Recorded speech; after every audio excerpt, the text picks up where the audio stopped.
5 से 8 चैप्टर्स पे फोकस करना है। जो ये सोचेगा ना नहीं हो सकता, उसका होगा भी नहीं। देखो बेसिकली 3 फैक्टर हैं। इन 3 फैक्टर्स के हिसाब से कोर सबसे ज़्यादा बूस्ट कब होगा, जब हमारे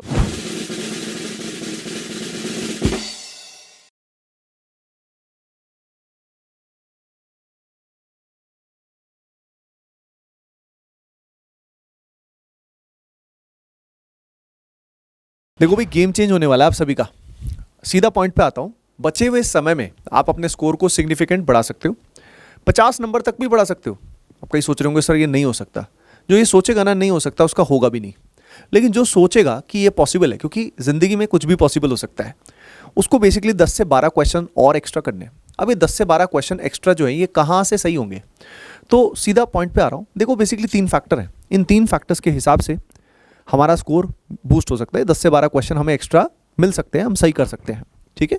दूसरी बात, आज मैं आपके साथ एक पावर रूटीन भी शेयर करूंगा, जो अभी आप फॉलो करोगे, अगर उसी के आसपास उसको एडजस्ट भी कर सकते हो अपने स्केड्यूल के हिसाब से, और अगर ये करते हो तो काम हो जाएगा बेटा, सब कुछ हो जाएगा। जैसा आप सोचते हो वैसा ही बन जाते हो। और एक सीक्रेट भी आपके साथ मैं शेयर करने वाला हूँ आज, तो बहुत बहुत मजा आने वाला है। तो बच्चों देखो सीधी बात है, जो हमें 10 से 12 एक्स्ट्रा क्वेश्चन सही करने हैं, यानी अभी आपका जो भी मॉक टेस्ट का स्कोर आ रहा है, ये 10 से 12 एक्स्ट्रा क्वेश्चन कैसे सही होंगे। तो देखो यार, एक तो है माइंडसेट, हाई एनर्जी। जैसा आप सोचते हो वैसा ही बन जाते हो। तो वो माइंडसेट कैसे आएगा, वो हाई एनर्जेटिक, क्योंकि इस समय बहुत टेंशन भी हो जाती है, स्ट्रेस भी हो जाता है, कैसा रिजल्ट आएगा, क्या होगा क्या नहीं होगा, ओवर थिंकिंग भी बहुत हो जाती है।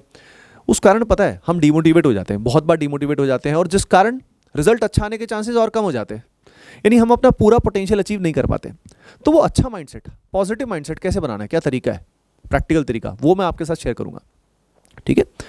उसके अलावा गेम है, जो टेस्ट मॉक टेस्ट आप देते हो, मॉक टेस्ट कितने देने हैं, क्या देने हैं, कैसे एनालाइज करना है, सब सारी बातें करेंगे हम। उस मॉक टेस्ट में जो गलतियां होती हैं उसको अपने को इंप्रूव करना है। अगर मॉक टेस्ट की गलतियां हम सही करते हैं, यानी गलती नहीं करते, सिली मिस्टेक्स मिनिमाइज करते हैं, उससे ही बच्चों 4-5 क्वेश्चंस आपके एक्स्ट्रा सही हो जाएंगे। लॉजिकली सोचना, 4 से 5 क्वेश्चन एक्स्ट्रा सही हो जाएंगे। यानी मान लो आपका एक्यूरेसी लेवल अभी है 65%, 70%, लेकिन अगर वो हो गया 80%, 85%, काम हो गया। 4-5-6 क्वेश्चन तो उसी से सही हो गए। बाकी 5-6 क्वेश्चन तुम्हें कहाँ से मिलेंगे, बाकी 5-6 क्वेश्चन तुम्हें मिलेंगे एक बहुत ही अमेजिंग रूटीन से। जो बातें मैं बोल रहा हूँ फॉलो करने से हाई एनर्जी रहेगी, माइंडसेट अच्छा रहेगा, काम हो जाएगा। Along with that high quality practice करना उन पर्टिकुलर चैप्टर से। देखिए 3 कैटेगरी के चैप्टर्स आपके होंगे, या तो ऐसे होंगे जो काफ़ी कमज़ोर हैं, कुछ ऐसे होंगे जो मीडियम लेवल हैं, और कुछ ऐसे हैं जो स्ट्रॉन्ग हैं। जो स्ट्रॉन्ग है उनको तो स्ट्रॉन्ग रखना है, उनकी प्रैक्टिस अपने को करनी है। लेकिन हमारा स्कोर सबसे ज़्यादा बूस्ट कब होगा, जब हमारे मॉडरेट चैप्टर्स या वीक चैप्टर्स के भी क्वेश्चन हम कर जाएंगे, तब हमारा स्कोर असल में बूस्ट होगा, ताकि उसमें हमारी कोई कंसेप्चुअल एरर ना हो। तो उनसे हमें 5-7 क्वेश्चन और मिल जाएंगे मान लो। तो केयरफुली चुन लो कि ऐसे कौन से 5-7 चैप्टर्स हैं जिनसे क्वेश्चन आना तय है, और अभी के समय में आप उन चैप्टर्स की प्रैक्टिस करके उसको स्ट्रॉन्ग कैटेगरी में ला सकते हो। तो गेम का कंक्लूजन समझ में आ गया बच्चों। एक तो है माइंडसेट सीक्रेट जो आपके साथ शेयर करूंगा, along with that mock test से रिलेटेड बात भी करेंगे। लेकिन बाकी जो आपको मॉक टेस्ट की हेल्प से, स्ट्रैटेजी की हेल्प से अपन 4-5 क्वेश्चन वहाँ पे अपने सेव कर सकते हैं, यानी गलती से बच सकते हैं।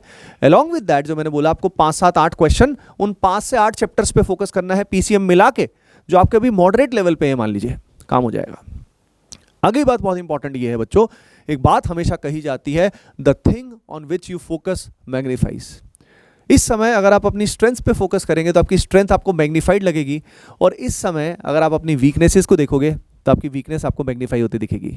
लॉजिकल सी बात है, इस समय आपने अपने को अपनी कमजोरियां नहीं देखनी है। जो सिलेबस हमारा ठीक से नहीं हुआ या जो अब तक नहीं कर पाए, उसके लिए टेंशन लेने की जरूरत नहीं है कि इससे क्वेश्चन आएगा तो कैसे करूंगा। अरे भाई, जो अब तक नहीं कर पाया, अब उसके चक्कर में नहीं पड़ना। ठीक है। तो क्या नहीं करना है फंडामेंटली आपको ऑलरेडी पता है ना। फिर क्या करना है, मैं सीधा उस पर आ जाऊंगा। क्या नहीं करना है यू ऑलरेडी नो भाई। जैसे कि फॉर एग्जाम्पल डिस्ट्रैक्शंस इस समय भी हो जाती हैं, इस समय भी हमारे अंदर तरह तरह की उत्तेजना आती है। तो अपनी सेक्सुअल एनर्जीज को बचा के रखो इस समय पे, क्योंकि वो बहुत पावरफुल होती है यार, वो नई लाइफ क्रिएट कर लेती है। समझ रहे हो। तो इस समय ब्रह्मचर्य का पालन करना मतलब 110% है, गलती मत कर देना। कई जगह कई ठुल्लू गलतियां बोल देते कि हाँ it's okay, nothing is okay.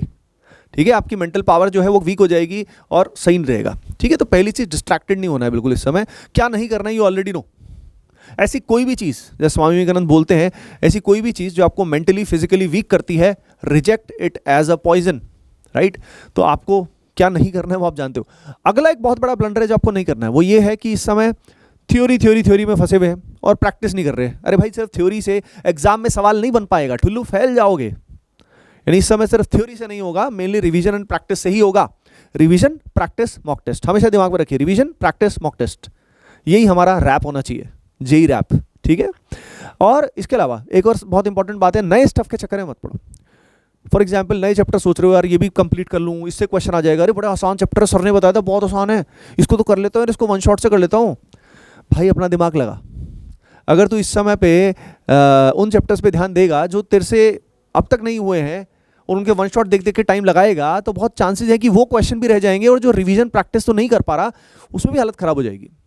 तो इट इज़ बेटर कि अब समय ज़्यादा बचा नहीं है, हमारे पास 15-20 दिन है, डिपेंडिंग ऑन आपका कब टाइम आता है, हमको जस्ट फोकस करना है जो हमने अब कर लिया। अब नई चीज़ें मत पकड़िए, ठीक है, या कुछ पकड़ा हुआ है तो उसको जल्दी से छोड़ दीजिए, ये ब्लंडर्स में नहीं तो स्टूडेंट फंस के अपना पहला अटेम्प्ट बर्बाद करते हैं और फिर मोए मोए करते हैं। तो ध्यान रखिए, ठीक है। तो ये चीज़ें क्या नहीं करनी आप सभी को पता है यार, फ़ोन में फंसे नहीं रहना है, यूट्यूब वीडियोस में ही फंसे नहीं रहना है कि सिर्फ वही करते रहो, राइट। तो क्या नहीं करना है आप उसका ज्ञान मैं और क्या दूँ, और क्या करना है वो मैंने आपको बता दिया है। अपनी एनर्जीज़ को बचा के रखिए, डिस्ट्रैक्शन फ्री रहिए, ठीक है। अब बात आती है टेस्ट में, हमें मॉक टेस्ट में स्कोर बढ़ाना है। भाई मॉक टेस्ट में स्कोर बढ़ाना है तो भाई आप सभी बता देता हूँ कि अगर अब तक टेस्ट सीरीज़ में नहीं आए हो तो AOTS का हिस्सा सभी बन जाना। इंडिया की बहुत one of the most popular test series है IIT JEE के लिए, उसका सभी फ़ायदा उठाना। अब AOTS के साथ साथ आप सभी को क्या करना है, अपनी टेस्ट को एनालाइज करना है कि मेरी मिस्टेक किस तरह की हो रही है। उसमें प्राइमरीली अभी जो आप मिस्टेक्स रिमूव कर सकते हो वो दो तरह की कर सकते हो, एक तो सिली मिस्टेक्स और एक होती है कंसेप्चुअल एरर्स। बच्चों सिली मिस्टेक्स कौन सी होती है? सिली मिस्टेक प्राइमरीली पता क्या होती है, क्वेश्चन को ठीक से ना पढ़ने से।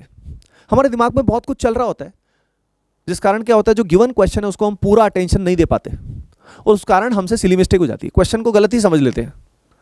तो सिली मिस्टेक्स मिनिमाइज करना है सबसे पहले, लेकिन उसका तरीका तभी आएगा when you can focus on one thing at a time. जैसे आप में से जो बच्चे इस वीडियो को भी पूरा ध्यान से सुन रहे हैं, आराम से बैठ के समझ जाओ, आपका अटेंशन स्पैन अच्छा है। लेकिन जो बच्चा इन शब्दों को तो सुन रहा है पर दिमाग पे कुछ और चल रहा है, इसका मतलब उसका फोकस क्या हो गया, वीक हो गया। So you need to increase your focus. Intense focus कैसे आएगा, जो मैंने बताया, और एक पावर रूटीन भी आपसे शेयर करूंगा मैं, उससे आपका फंडा क्लियर हो जाएगा। तो focus on one question at a time. उसके अलावा बच्चों इस समय आपका टाइम है कि पेपर एनालिसिस करके अपनी जो वीकनेसेस हैं, कंसेप्चुअल एरर्स हैं, उनको इंप्रूव करो। जहाँ जहाँ गलतियाँ लग रही है कि यार ये मैं गलत क्यों कर दिया, उस कंसेप्ट को इंप्रूव करो, उसका थ्योरी रिवीजन करो। तो ये वक्त है लास्ट टाइम में अपनी चीज़ों को फिनिशिंग देने का, इंप्रूवमेंट करने का, जो किया हुआ है उसको इंप्रूवमेंट करने का। Along with that paper attempt करने की स्ट्रैटेजी को फाइनल कर लो। आप बार बार चेंज नहीं कर सकते। तो पेपर अटेम्प्ट करने की स्ट्रैटेजी मल्टीपल होती है, उसको जस्ट फाइनलाइज दैट आपके लिए कौन सी वर्क करती है पता है। सही पेपर अटेम्प्ट करने की स्ट्रैटेजी लगाने से कम ये मान लीजिए, ज़्यादा नहीं बोल रहा पर मैं 3-4-5 क्वेश्चन का उससे भी फर्क पड़ सकता है।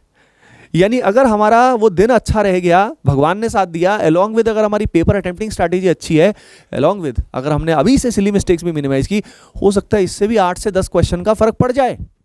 समझ रहे हो बेटा? तो होप है, बहुत ज़्यादा होप है इस समय भी।